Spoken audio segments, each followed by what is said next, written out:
प्रारंभ में गजल, आप जानते होंगे, गजल में जो शास्त्रीय विधि है उसमें 5 से 11 शेर तक होने चाहिए। 2 पंक्तियों को मिलाकर एक शेर बनता है। जैसे आपका दोहा है, दोहा 2 पंक्तियों में ही पूरा होता है। अगर आप उसमें से कुछ छूट जाता है तो फिर दोहा वो रह नहीं जाता। दोहे में जो बात आपको कहना है, आपको 2 ही पंक्तियों में कहना होगा। चाहे वो कबीर के दोहे हों, तुलसी के दोहे हों या रहीम के दोहे हों, दोहों में 2 पंक्तियों में ही बात कही जाती है।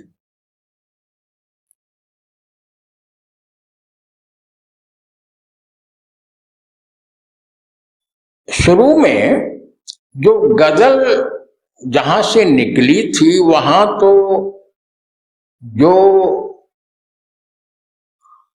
राजा महाराजा थे, जो बादशाह थे, उनकी स्तुति की बात थी। तो पहले वो गजल के फॉर्मेट में तो थी, गजल की संरचना में तो थी। उसमें 2 पंक्तियां शुरू की, उनमें सानुप्रास होती हैं और फिर एक पंक्ति और तीसरी और चौथी में जरूरी नहीं है कि सानुप्रास हो, चौथी को पहली दूसरी से मिलना चाहिए, सानुप्रास होना चाहिए और ये अंत तक चलता है। आप किसी चौपाई को पढ़ते हैं तो आगे चले बहुर रघुराई, ऋष्यमूक पर्वत नियराई। तो देखिए, रघुराई को मिलाया गया ऋष्यमूक पर्वत नियराई, नियराई उसका अनुप्रास जोड़ा गया। उसी तरह गजल में भी तीसरी पंक्तियां, फिर 5वीं, फिर 7वीं, इनको थोड़ा फ्री किया गया, लेकिन वो भी बहर में रहेंगी।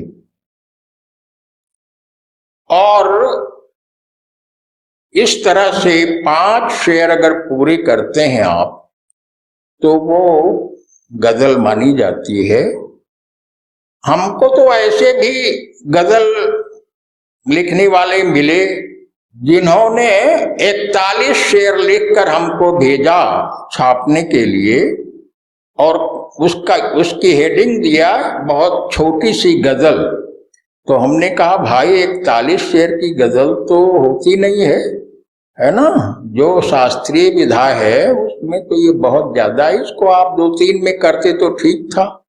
लेकिन खैर, भारत में गजल की चर्चा वे लोग प्रारंभ किए जिन्होंने पहले उर्दू की भी जानकारी रखते हुए गजल को देखा। तो उनकी ये धारणा हुई कि हमको हिंदी में भी गजल लिखनी चाहिए। मैं जैसा पहले बता चुका हूं, उर्दू के रचनाकार हिंदी में गजल लिखने को बहुत प्रोत्साहित नहीं करते थे, इसीलिए उसको कभी कभी हतोत्साहित सा करते थे। अब सवाल ये उठता है कि गजल हिंदी में कैसे लिखी जा रही है। हिंदी की ही नहीं, संस्कृत में भी गजलें लिखी जा रही हैं। संस्कृत में बच्चूलाल अवस्थी की गजलें बहुत प्रसिद्ध हैं। अब सवाल ये उठता है कि गजल मात्रिक छंद है या वर्णिक। अधिकांश उर्दू के रचनाकार इसको मात्रिक छंद मानते हैं, जिसमें बहरें होती हैं। बहरों के आधार पर पंक्तियों का एक तरह से निर्धारण होता है। लेकिन बच्चूलाल अवस्थी ने संस्कृत में जब लिखना शुरू किया, उनकी गजलें बहुत प्रसिद्ध हैं, तो उन्होंने उसको गण के आधार पर लिखा और उसे वर्णिक माना। आज भी उनके अनुसार भी गजलें लिखी जा रही। संस्कृत में गोंडा के डॉक्टर महाराज दीन पांडे ने भी गजलें और रुबाइयां लिखी हैं। वे गजलों को, जो उसका शास्त्र है, बहरों के अंदर 7 बहरों में उन्होंने अपनी गजलें लिखी हैं। और एक मुदकारी का एक उदाहरण एक पंक्ति में आपको पढ़कर सुना रहा हूं। चिंतया रोटिकाया हता चातुरी। चिंतया, चिन में 2 मात्राएं हो गई, ता में 1 मात्रा हुई और या में 2 मात्राएं हुई। जिसको उच्चारित करने में ज्यादा समय लगे उसमें 2 मात्राएं मानी जाती हैं, जिसमें अल्प समय लगता है उसमें 1 मात्रा मानी जाती है। जैसे अ, इसमें 1 मात्रा है, आ इसमें 2 मात्रा मानी जाती है। 2 को गुरु भी कहते हैं। तो आप देखिए, बहर उनकी है 2 1 2। चिंतया रोटिका या, देखिए चिंतया में 1 बहर पूरी हो गई, 2 1 2। रोटिका में दूसरी बहर पूरी हो गई और तीसरी शुरू हो गई या। हता, हता चा, हता, हता में 1 और 2, तो 2 इधर है और 1 हा में 1 और ता में 2, तो फिर एक तीसरी बहर हो गई। और चातुरी, चातुरी में 2 1 2। तो ये मुदकारिक की गजल है। मुदकारिक में 2 1 2 4 बार दोहराया जाता है।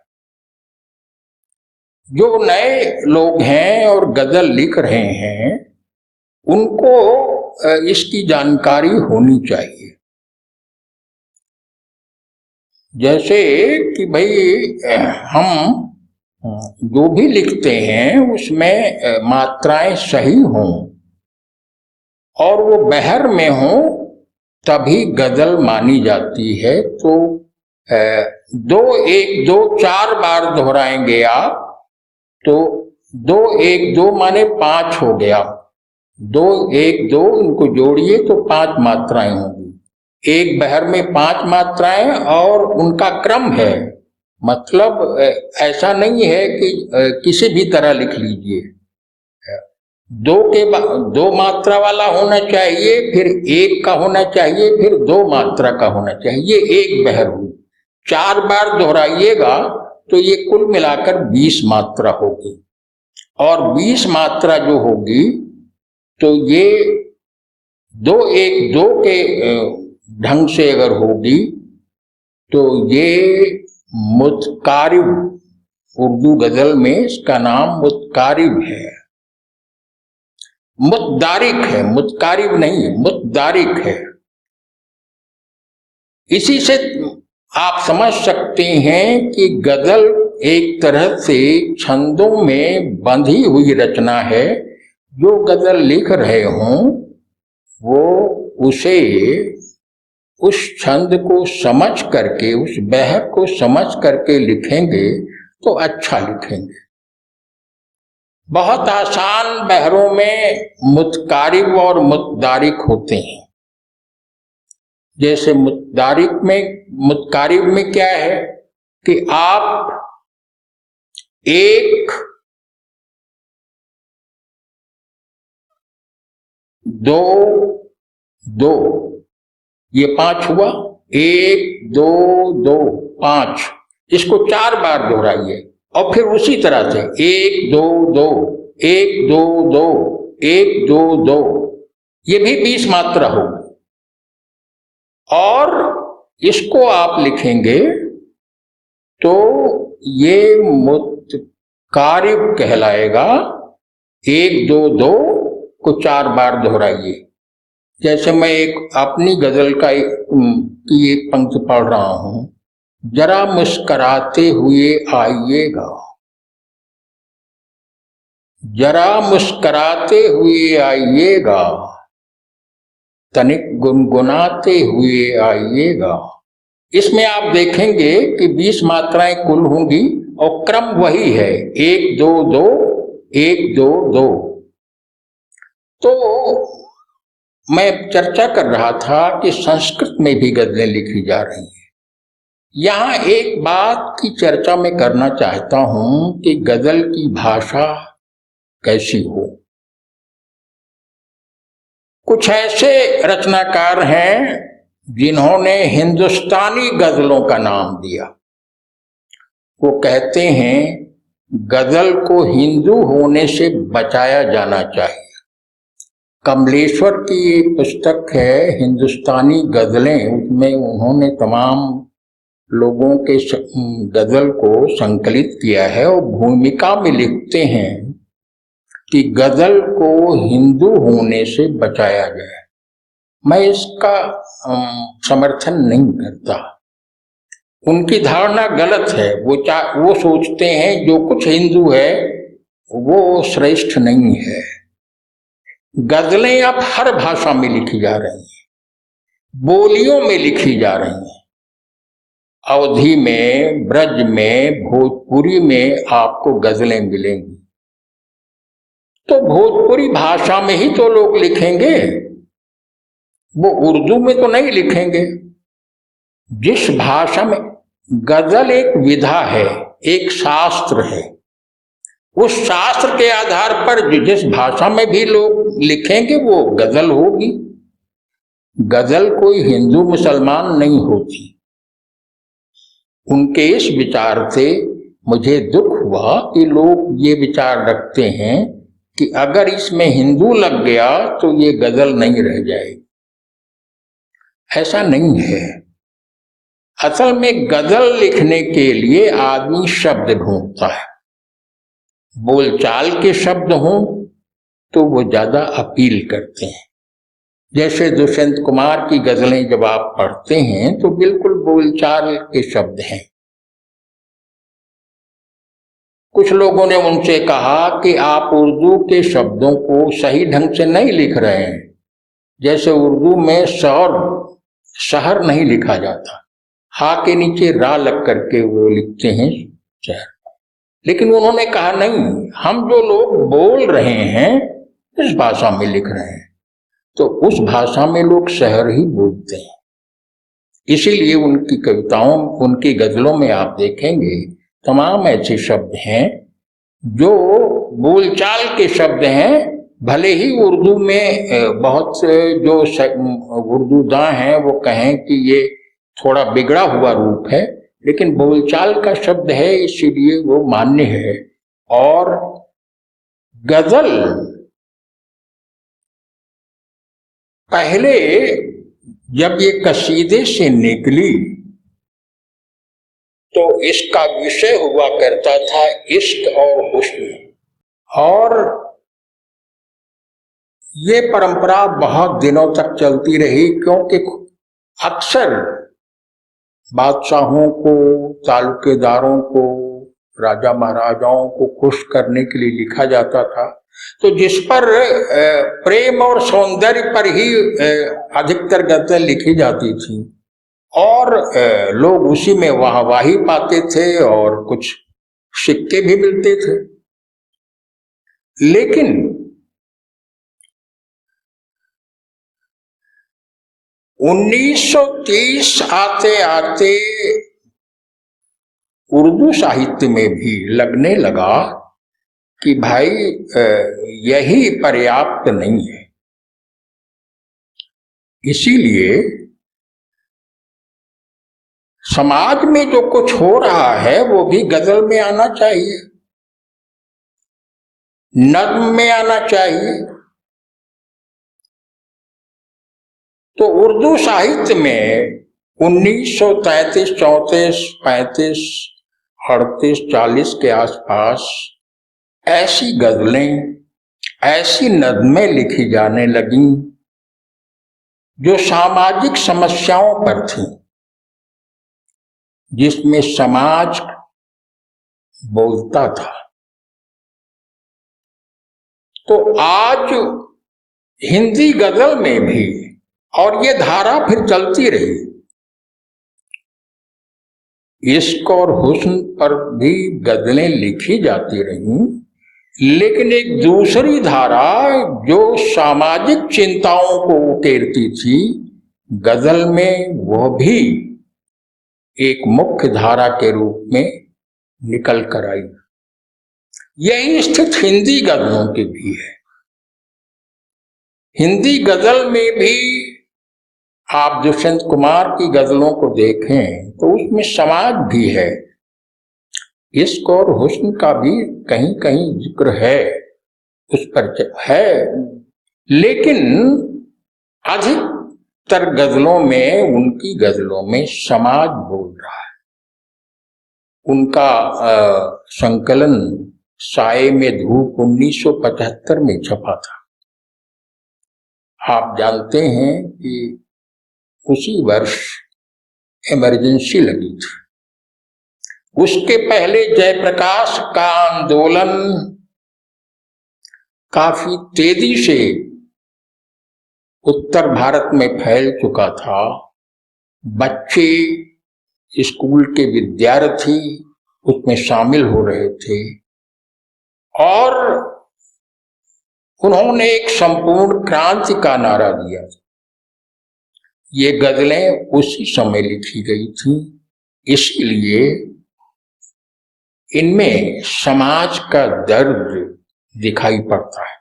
और 75 में इमरजेंसी जब लग गई, आपातकाल लग गया, उस समय तो इन गजलों को लेकर लोग बार बार पढ़ने लगे।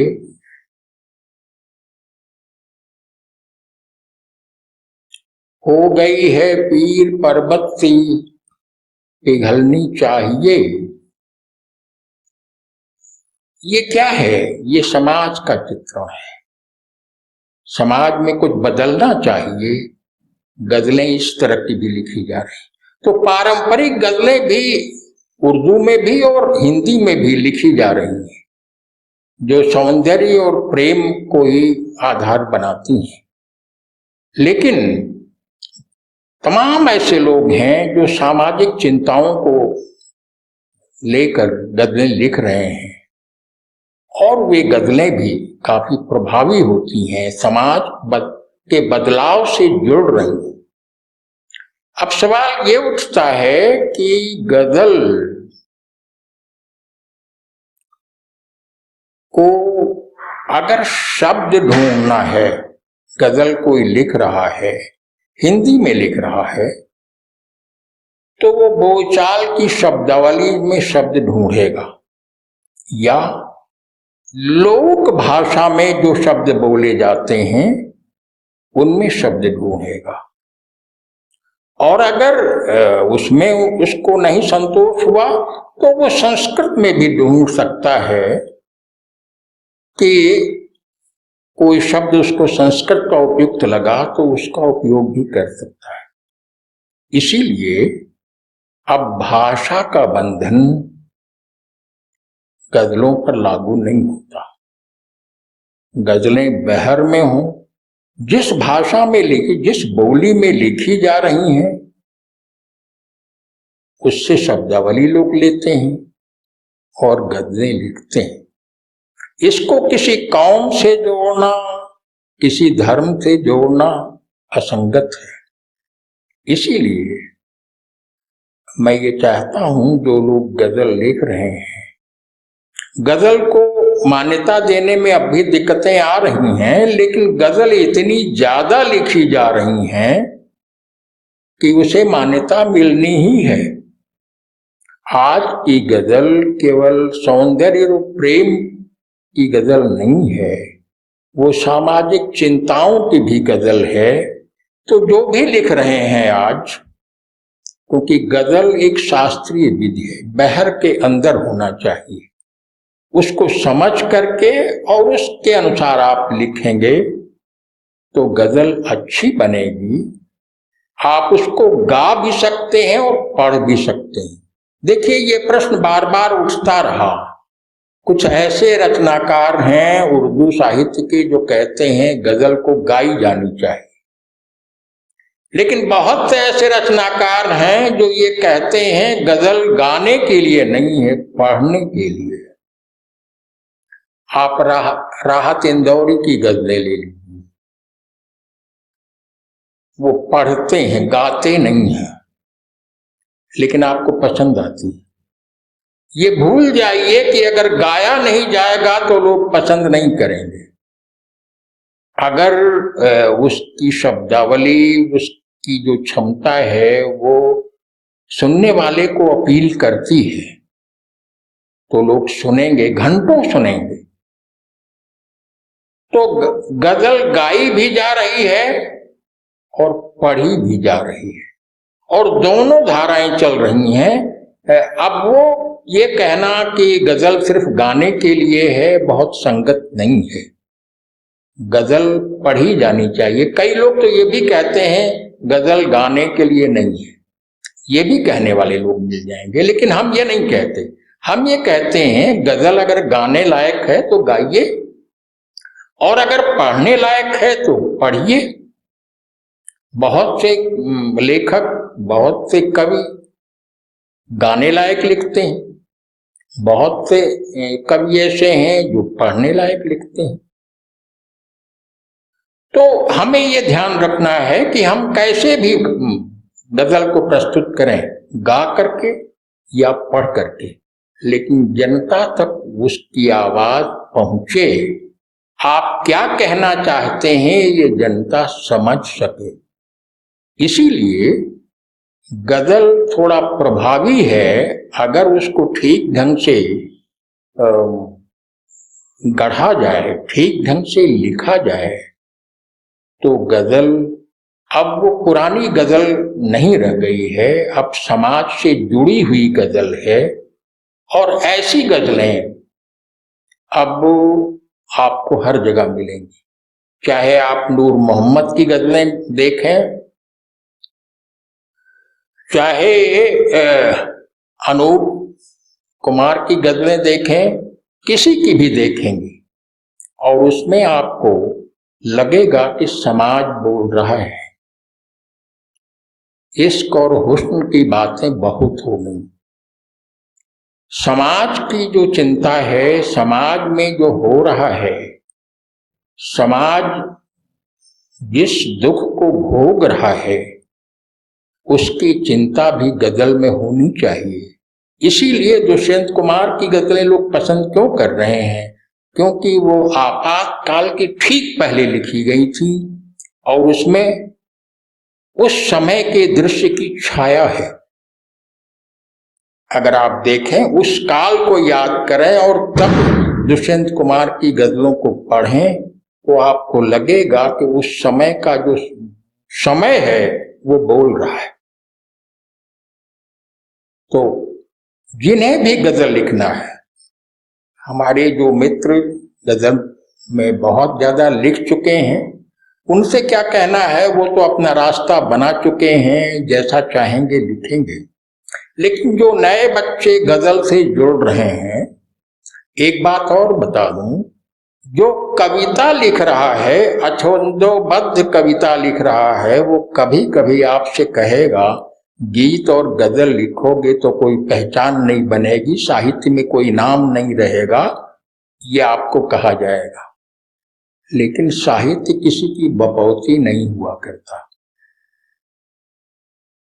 कविता भी साहित्य में रहेगी, और अब ऐसा समय आ गया है, गीत और गजल इतने ज्यादा लिखे जा रहे हैं, इससे इनकार कर पाना अब किसी के लिए भी संभव नहीं है। अब जो भी साहित्य का इतिहास लिखेगा, उसे गीत का भी इतिहास लिखना पड़ेगा और गजल का भी।